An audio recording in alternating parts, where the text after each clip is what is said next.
vidéo Lucide pour vous. Moi je vais expliquer un petit peu ma démarche, je sais pas si vous avez déjà rencontré ou pas. Non. Parce que moi je suis youtubeur, je fais des vidéos YouTube. Vous connaissez YouTube? Donc voilà, je suis ce qu'on appelle un youtubeur. Mais moi je viens spécialement voir les jeunes, parce qu'aujourd'hui on ne veut plus trop les voir. Ouais. Alors je prends la peine d'aller les voir, leur poser quelques questions. Ok. Parce que j'ai remarqué qu'on ne parlait jamais d'un sujet, c'est au sujet de la mort. Ouais. Et on y va tous, là je vais vous choquer un peu. Est-ce que vous avez peur de la mort? Non. Très bien. Alors est-ce que pour vous, après la mort, ça s'arrête, ça continue? Vous avez une espérance, une croyance? Je sais pas. Bon, je vous rassure, je ne suis pas témoin de Jéhovah ni rien de tout ça. Je ne remplis pas les bancs des églises, si vous y allez, je ne critique pas, mais ce n'est pas mon but, ni dans une secte, ni dans une organisation, je ne vous juge pas du tout, comme ça c'est annoncé d'avance aussi. Okay. Sur mon traité, il n'y a pas d'adresse, pas de numéro de téléphone, pas d'adresse mail, rien. Ouais. Donc voilà, ça parle un petit peu de la mort. Est-ce que vous savez que vous serez jugé par rapport au bien ou au mal que vous aurez commis sur Terre? Non. Vous ne savez pas? Enfin, ouais, le paradis. Ouais. Est-ce que vous y croyez, vous? Non. D'accord. Vous ne croyez pas en Dieu alors? Non. D'accord. Vous êtes quoi, athée? D'accord. Bon, je rencontre énormément de jeunes qui se disent athées aussi, mais je vais vous guérir de suite, vous allez voir. Combien de cheveux vous avez sur votre tête? Je sais pas. Ben, vous êtes guéri, vous n'êtes plus athée, parce que pour être athée, il faut avoir la connaissance absolue. Et on ne l'a pas, on découvre tous les jours, malgré si nous ne nous connaissons pas tous les deux. Et la différence d'âge, moi aussi j'apprends et je découvre tous les jours aussi. Donc athée, on ne peut pas. Maintenant, dans le piège qu'il ne faut surtout pas tomber, que j'ai remarqué, c'est de mélanger Dieu et la religion. Ouais. La religion, c'est les hommes, pour dominer sur les autres hommes. Bon, on va dire c'est comme de la politique, quoi. Ouais. C'est des robots, vous priez à la même heure qu'eux, allez au même endroit qu'eux, vous n'êtes pas comme eux, on vous juge, on vous chasse. Voire à l'extrême, on vous tue. Ça, c'est la religion. Maintenant que vous prouvez que Dieu existe, c'est très simple, un enfant peut comprendre. Le téléphone qui est là, sous votre bras, quelle est la preuve que le téléphone est là sous votre bras? Comment? Quelle est la preuve que le téléphone est là dessous, sous votre bras? Ben, il est là. Ouais, c'est le téléphone en lui-même, on est bien d'accord. Donc, vous êtes d'accord avec moi que s'il y a un téléphone, ben, il y a forcément quelqu'un qui l'a dessiné, qui l'a créé. Ce qui s'appelle un créateur. Oui. On est d'accord. Les métaux qu'il a utilisés, le temps qu'il a mis, les employés, c'est un autre sujet ça. Maintenant, vous regardez autour de vous. C'est simple.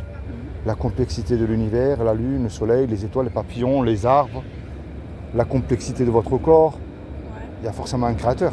C'est pas fait tout seul. Imaginez, je vous dise, ben, vous voyez, c'était un caillou, puis le téléphone, il a évolué pour des milliards d'années. Je vais aller même beaucoup plus loin. Hein. Oui, bah oui. Ça a explosé, boum, pour moi, une explosion détruit, ne construit rien. Et paf, le téléphone est apparu là. C'est-à-dire, celui-là, il est cinglé, quoi. C'est pas possible. Non. Eh ben, moi, c'est ce créateur-là. Comment votre sang aussi il a pu évoluer? Comment votre sang il a-t-il pu évoluer? C'était pas du Coca-Cola ou du Red Bull dans les veines. Votre vie aussi. On ne voyait pas en noir et blanc avant. Non. Ben, c'est ce créateur-là, moi, que j'appelle Dieu, ce qui est complètement différent. Ok. Appelez-le comme vous voulez, vous, une grande intelligence. Et ce créateur-là, comme moi j'appelle Dieu, qui n'est pas le Dieu des religions, a créé des lois qu'on ne peut pas nier qui existent. La loi de la pesanteur, Oui. la loi de l'aérodynamique. Vous prenez une tomate ici, il ne poussera pas au pôle Nord. Non. Il y a encore des tas d'autres lois. Et puis tous les deux, que vous le vouliez ou pas, c'est ce que je vous ai dit tout à l'heure, je ne vous juge absolument pas du tout. Parce que moi j'ai cassé toutes les lois, je suis même allé en prison. Ok. Il y a une loi qui est gravée dans votre cœur. Et cette loi-là, elle définit aux yeux de ce créateur, Comment elle définit quoi? aux yeux de ce créateur, si nous sommes quelqu'un de bien ou pas. Et vous allez voir, parce qu'elle nous met tous au pied du mur, même le religieux des religieux. Vous allez voir. Et je vais pas aller jusqu'à 10. C'est les 10 commandements. Ouais. Il y a un commandement qui dit tu ne mentiras point. Est-ce que ça vous est déjà arrivé de dire un petit mensonge? Oui. Moi, des petits et des gros. Hein. Quelqu'un qui dit qu'il n'a pas menti une fois, même le pape lui-même, c'est un menteur. Hein. Oui. On est d'accord. Il y en a un qui dit tu ne voleras point. Alors voler, ça ne veut pas forcément aller dans un magasin ou dans une banque ou une voiture. C'est un exemple, hein, je vous donne. Hein. Vous êtes ma patronne et je viens tous les jours au travail sans vous le dire. Et vous continuez, vous, à me payer. Ça reste un vol. Oui. Est-ce que ça vous est déjà arrivé de prendre quelque chose qui n'est pas à vous et peu importe la valeur? Même étant petite, hein? Ouais, bah oui. Ouais, moi aussi. Il y en a un qui dit tu honoreras toujours tes parents. Attention, il y a un piège. Est-ce que vous êtes sûr que vous avez toujours honoré vos parents? Non. Moi aussi. Bah, l'adolescence, ça a été compliqué. Ah ouais. Il y en a un qui dit tu mettras toujours Dieu en premier dans ton cœur. Mais remarquez bien avant de répondre, un incroyant ou une incroyante, quand tout va mal, maladie, pas maladie, ou ce que voulez-vous, hein, essaye de le mettre dans les mauvais moments. Mais par contre, quand tout va bien, est-ce que nous avons pensé à lui?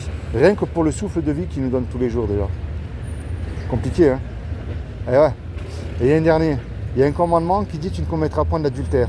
Mais Jésus a dit quiconque, c'est-à-dire vous, moi, a regardé un homme ou une femme avec un désir ardent, même une image qu'il ne fallait pas interdire de moins de 18 ans, eh bien on a commis aussi un adultère dans notre cœur. Et hélas, on a tous fait ça, ne serait-ce qu'une fois.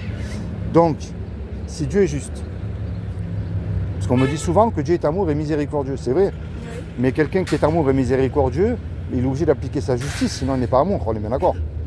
Si vous juge là tout de suite, sur cette loi-là, est-ce qu'à ses yeux vous êtes coupable ou innocente d'après vous? Que sur la loi on reste là. C'est difficile à répondre, hein? Ouais. Parce que le mot enfer, ça nous fait quelque chose d'assez éternel. Hein. Et vous savez pourquoi?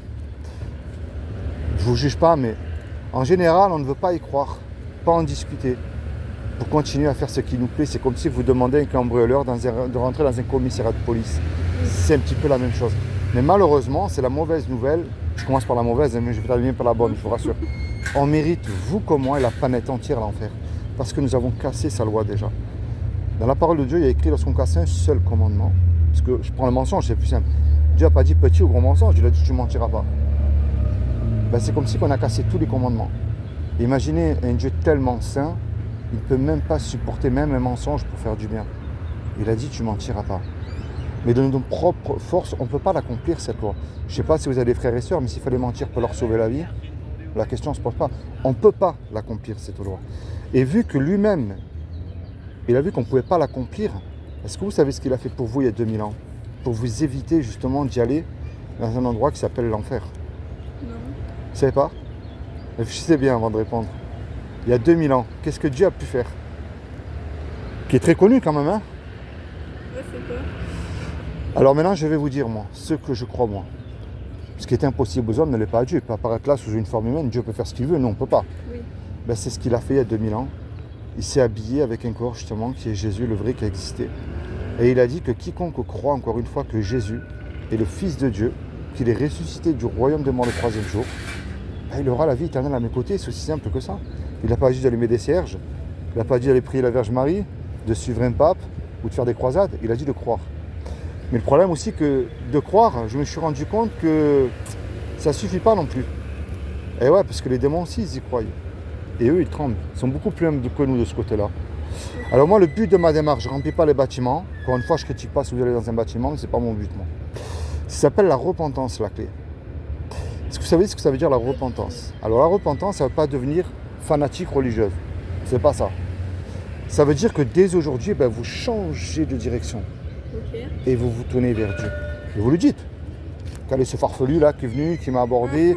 Enfin, mais avec vos mots à vous. Vous voyez, c'est ça qu'il demande. Vous dites, moi j'y crois pas, je suis athée, ou je suis dégoûté un peu de Dieu quand je vois la religion et tout ce qui se passe. Mais ça, je peux pas. Je peux prier pour vous, mais le reste, je ne peux pas le faire à votre place. Oui. Vous comprenez? Pourquoi je vous ai dit de ne pas mélanger Dieu et la religion? Parce que, en fait, la religion vous impose. Dieu vous impose rien, puisqu'il vous a donné quand même la liberté. C'est-à-dire qu'à la fois merveilleuse mais dangereuse, de l'aimer, de le suivre ou pas. Déjà d'une. Et puis, depuis que vous êtes né, il n'y en a qu'une comme vous, il n'y en a pas deux. Depuis que l'être humain existe, il n'y en a jamais eu un qui a eu la même vie qu'une autre. C'est pas possible non plus. Un flocon de neige aussi est différent. Vous voyez? Ouais. Donc ça montre que Dieu n'est pas religieux, mais qu'il veut une relation personnelle avec vous qui ne sera pas la même avec la mienne. Parce que s'il aurait voulu une religion, il nous aurait fait tous pareil, il ne l'a pas fait. Ok. On est bien d'accord. Puis la repentance, ça veut dire bien sûr arrêter de mentir et de faire tout ça. Imaginez tous les deux. L'exemple, hein, comme un braquage, on se fait serrer tous les deux. Et on passe devant le tribunal. Le juge, il nous dit à tous les deux, je vous laisse le choix. Vous me donnez tout de suite une caution d'1 million d'euros suite au braquage que vous venez de commettre, ou je vous envoie tous les deux 30 ans en prison. On n'a pas l'argent, puisque vous et moi, on se vient de se faire serrer. Et puis qu'on ne le vaut pas, malheureusement, on ne peut pas revenir en arrière et passer le mal qu'on a commis. Oui. Et on ne peut pas dire au juge, monsieur le juge, sur la vie de ma mère, c'est fini, je recommence plus. Ça ne marche même pas dans une série, ça. Le juge va dire, c'est vrai, je suis bon, miséricordieux, mais vous me payez la caution, vous partez en prison. On se regarde tous les deux, tout à coup, on ne sait plus comment faire. Hein. Puis il arrive un homme qu'on ne connaît pas. Par amour pour nous, il décide de payer la caution. Puisque la caution, elle, a été payée. Le juge, il est satisfait, lui, il nous libère. Mais imaginez-vous l'action tout de suite là. Cet homme qui a payé la caution, il se présente lui en retour maintenant devant vous. Qu'est-ce que vous allez lui dire à ce gars-là? Merci. On est bien d'accord? Eh oui. Si vous demandez un service, j'imagine bien la moindre des choses, vous allez lui rendre et puis du mieux pour vous aussi. Est-ce que vous voyez c'est quoi cette image que je viens de vous donner là par hasard? Non? Ben, c'est ce que Jésus a fait pour vous sur la croix Voilà, c'est ça. il y a 2000 ans. Il est mort à la croix pour vos péchés, pour les miens. Et ce qu'il vous demande aujourd'hui, c'est pas une religion, pardon, mais c'est une relation. Dès aujourd'hui. Parce que regardez bien, si je vous souhaite de vivre jusqu'à 120 ans, très bonne santé, avec tous les gens que vous aimez autour de vous, et je vais aller même beaucoup plus loin, je vous le souhaite, du plus profond de mon cœur, un compte en banque bien rempli, une belle voiture, une belle villa, un mari, des enfants, enfin le rêve quoi.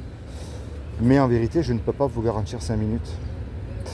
Parce que il est donné à l'homme de mourir une seule fois et après cela vient le jugement. Alors si je me trompe, ben, écoutez, j'ai rien fait de mal, vous avez rien perdu. Mais si c'est moi qui ne me trompe pas. Et ouais, parce que la grande question, c'est que qu'est-ce qu'il y a après la mort? Et s'il y a quelque chose, est-ce que je suis réellement réconcilié avec Dieu aussi? Ça, c'est le gros point d'interrogation. Ok, ouais. Alors maintenant, c'est à vous de faire la démarche toute seule. Je ne vous impose rien.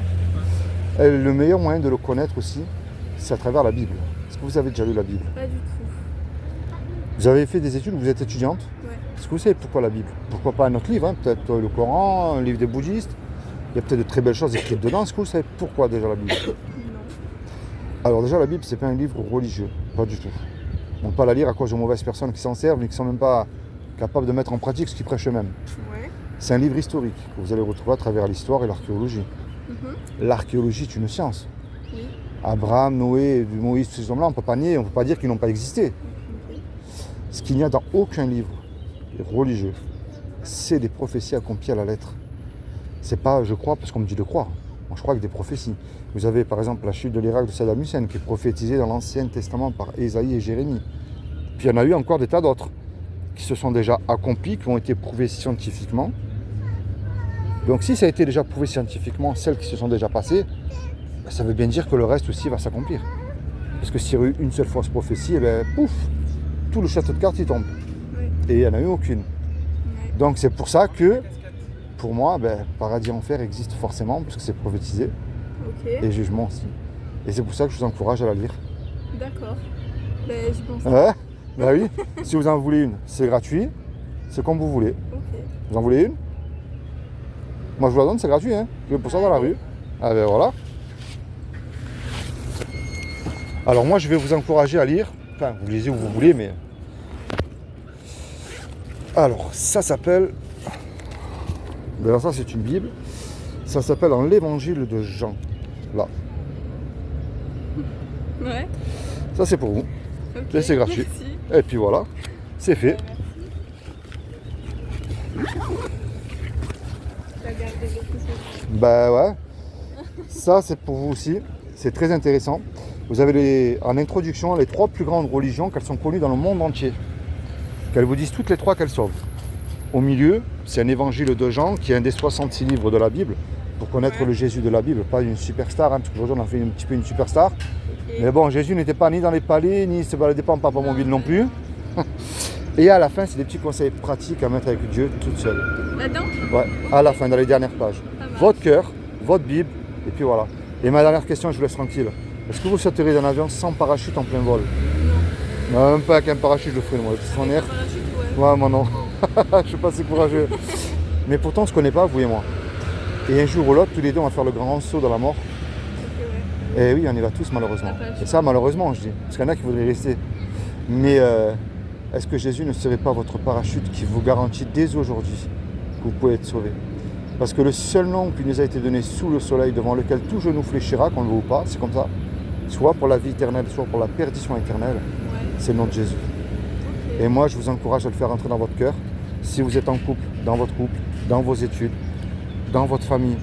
Moi, je ne vous amène pas à une religion, parce que Jésus n'est pas une religion. Ceux qui en font une religion, ben, ils ne le connaissent absolument pas. Ouais. C'est une relation personnelle et un sauveur. Ok. Que Dieu vous bénisse. Puis merci pour les quelques minutes, c'est super sympa de votre part, vous voyez. On ne vous raconte pas tous les jours des choses comme ça. Hein. Ah non, c'est sûr, on en apprend tous les jours. Eh ben voilà. Bon, merci beaucoup. Mais merci à Soyez bénis. vous. Bonne journée. Vous me promettez, vous la lisez. Hein. Allez, bonne journée à vous. Au revoir, merci.